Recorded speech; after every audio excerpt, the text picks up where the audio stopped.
Dahil una, nabigay siya ng 150,000. Unang-una, napakaswerte po ni Beyonce, sa K-Boys, Kalingap Rob, Kalingap Edu, dahil nga po, napaka-supportive po nila. Ginagawa po nila lahat ng paraan, para maging comfortable itong si Beyonce sa kanila. At kita naman po natin kung gaano binibless itong si Beyonce sa kabila ng pangbabash nga po sa kanya.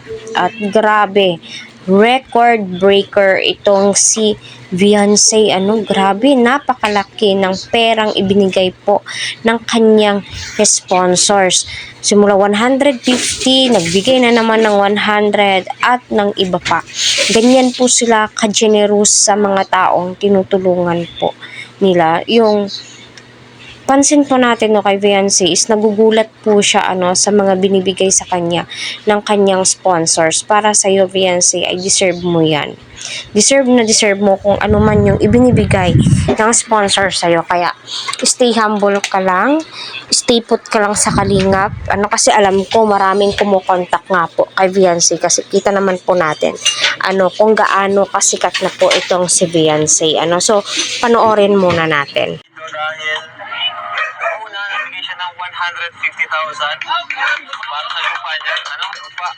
At ngayon, nagbigay na naman siya ng 150,000 para sa bahay. So, pwedeng mangyari ulit yung bahay ni Carla, maging kaganda yung bahay niya.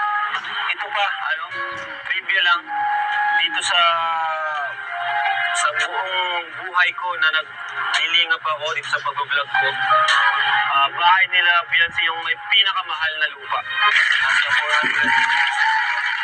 400,000 pesos. Bale, 200 square meter na po mga kalingap ang bahay ni Beyonce. Ngayon na nangyari sa kalingap, lupa pa lang 400k na, area. And heto pa, mga kalingap, si Eds may inabot sa akin kanina, para rin sa pabahay. From Mami Rexy, 100,000 pesos. Grabe. So yung normal na budget natin na 500,000 sa pabahay, kung dadagdagan na siya ng 250, so magiging 750 na yung budget. Pwede rin tatlong kwarto kasi may parmesa rin siya kwarto. Yung may gusto? Anong gusto ng sponsor? So, ayun, di ba? Rinig po natin, 400,000 pesos yung lote pa lamang po yun. Di pa po kasali yung mga binibiling mga materyales, So, alam naman po natin lahat na may 350 pa. So, tumataginting na 750,000. My God, yung 400,000 is bahay na po yun, Kasi alam naman po natin na may tag 100k na lote, Pero alam naman po natin ay gusto ni Beyonce ay sa mataong lugar. So, gumawa po ng paraan itong sila Kalingap Rob, para sa ganun ay mag-stay po si Beyonce doon at magkaroon ng pangkabuhayan, di ba?